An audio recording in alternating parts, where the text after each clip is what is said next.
Historically, from a security perspective, and when we look at our competency, we've had to react to all the same things we do now. But the biggest challenge for us was keeping up with the bad guys. We had to stay ahead of that curve, or as close to that curve as possible, and certainly ahead of our competitors when thinking about how we protect ourselves against the evolving threat landscape. What's changed more recently is we've had to develop and respond to a changing landscape influenced by multiple new drivers in order to keep our business safe. The environment that we're operating in is changing. Our business is facing new challenges that are entering the market, which is increasing the competition, which therefore is influencing the products and solutions that they want to push to the market, and their appetite for their risk appetite, and therefore the amount of controls we need to put to secure them. Attacks from traditional, evolutionary and revolutionary cyber attacks are increasing and placing increasing pressure on us and forcing us as an industry, not just as a competency, but as an industry, all of us here, to grow up and face into new challenges. The regulatory environment, I can talk specifically about the financial sector, but it's true more broadly, I'm sure, is focusing more on security in terms of breadth and its prescriptiveness. And as I said before, finally, the business knows what can happen and expects it to work. And it's our job to enable that in a secure fashion, or as secure fashion as we can. Cybercrime continues to grow as commoditisation of cybercrime software allows new players to enter the market and traditional players to invest in innovation in order to compete with other cybercriminals. A growing number of ideologically motivated groups are turning into cyber attacks in order to further their cause. As discussed, and I'll talk a bit more later, US banks have recently been targeted by such groups just because they're American, not specifically because they're banks. There's mounting evidence to suggest that the increasing number of state-sponsored attacks are engaging in cyber espionage and targeting organisations that are of commercial interest as opposed to purely strategic, tactical or financial as it has been in the past. And if you lay this on the backdrop that our business is changing, in the business we're seeing large-scale transformational activities that are creating opportunities and challenges for us as a security competency. The digitisation of the business is challenging the ways we think about managing cybercrime and how we secure web applications. And another driver is the pressure to reduce costs in order to deliver high return on equity, and that's challenging if you think that we're trying to adapt to all of these new threats and evolving influences. It's no surprise that us as a security competency have our hands well and truly full at the moment if we didn't already.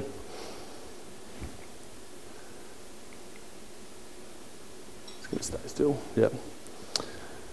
A number of existing and new forces are driving the strategic direction of security, and we can categorise these into three broad themes. The first is the threat landscape. This is where malicious forces could negatively impact our organisation, either through disruption of services such as the DDoS and denial of service attacks, or criminal activities such as fraud and extortion. These attacks could be politically motivated, cybercrime and financially motivated, or from nation states, as has been discussed this morning. Industry forces, such as those regulatory expectations that influence our outsourcing controls, our data risk management, and our privacy regulation. The overall maturity of security within the industry and the business's competitive challenges drive the evolution of this into new areas.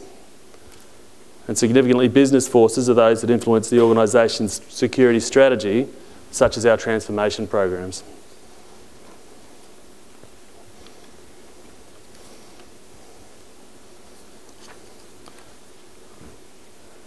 I think it's unfortunate that when I dissected that circle, the threat landscape looks like a smile, because I can assure you I'm not happy about the position or the evolution of the direction it's going. So don't misinterpret that smiley face.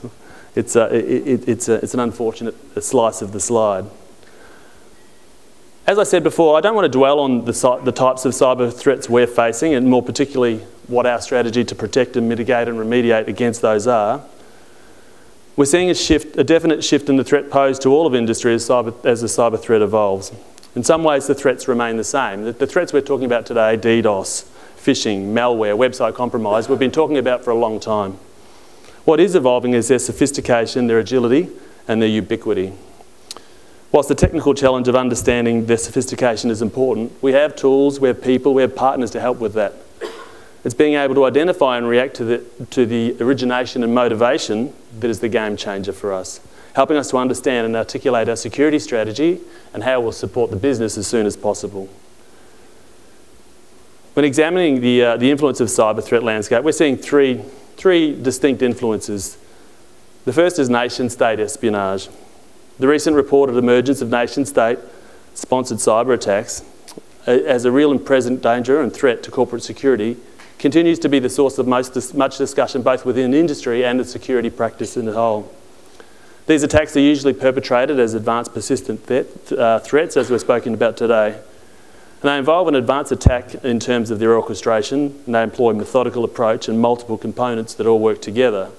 But significantly, the attack methods themselves are usually very simple, and usually their infiltration includes social engineering, as has been discussed today, and they actually exploit known and published software vulnerabilities. So the two lenses there are quite interesting.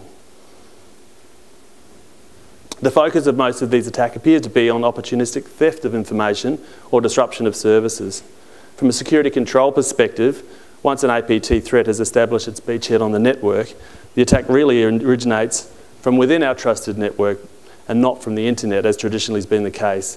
So historically, we've had very much a perimeter-based defence system.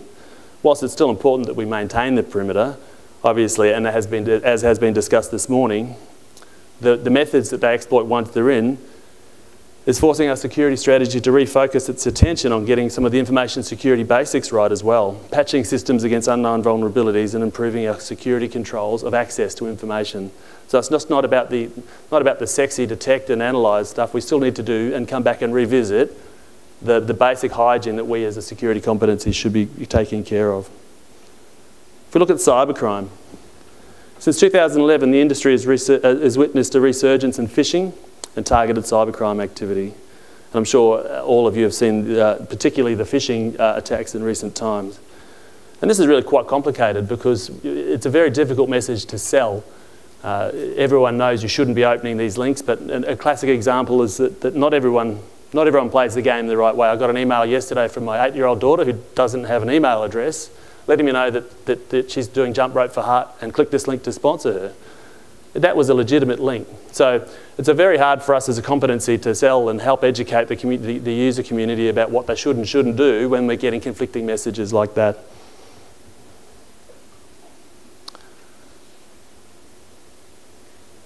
In 2012, the majority of all online banking cybercrime was attributed to multiple variants of a single internet Trojan known as Zeus. Zeus is a pretty flexible platform that is a key part of a thriving underground economy, really, which has malware authors, pay-per-install providers, botnet providers, mule recruiters, etc. The whole life cycle. What used to be and traditionally was a small group of gangs in Eastern Europe has now grown into a complex and lucrative marketplace of professional service providers and product vendors with SLAs and economies of scale. And they're making executing internet banking fraud as simple as setting up a Facebook page. The net effect of this on the financial services security has been twofold. One is there's been a significant increase in the number of individuals attempting to defraud customers, and that's attempting, so that might be from phishing to actually trying to compromise our customers or indeed ourselves. Probably more telling is the increasing innovation and speed to market of new malicious tools and techniques. And I see this as a direct result of the commoditisation of the industry. So traditionally in the past, these small gangs have had to design and develop their exploits, and then to get the payback, they've had to go and deploy the infrastructure and actually run the exploit to get paid. Now that we've got this underground economy and we've got all of the players set up offering services and different skill sets and they can do that for a better rate, it's in the malware developers are simply selling different versions of the malware. They make their money there and then they can quickly move on to a new and different variant which they can on-sell again.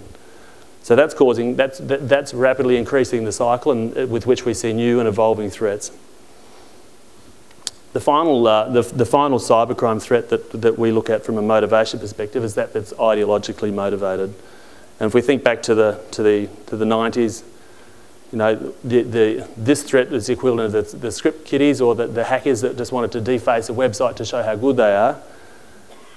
Everything old is new again. So 2012 was dubbed the year of the hacktivist by many security experts. Major players like Anonymous and Lulzsec brought to life with frightening effect the fear that many experts have held in the industry for more than 20 years. And that is that people could exploit security weaknesses in technology systems to further a personal or political agenda. What took us all by surprise, though, was the sheer speed and veracity with which these groups formed, how they mobilised, coordinated, and executed and communicated their achievements to the world. And there's no surprise that the advent of social media, the availability of strong encryption algorithms has certainly aided this challenge.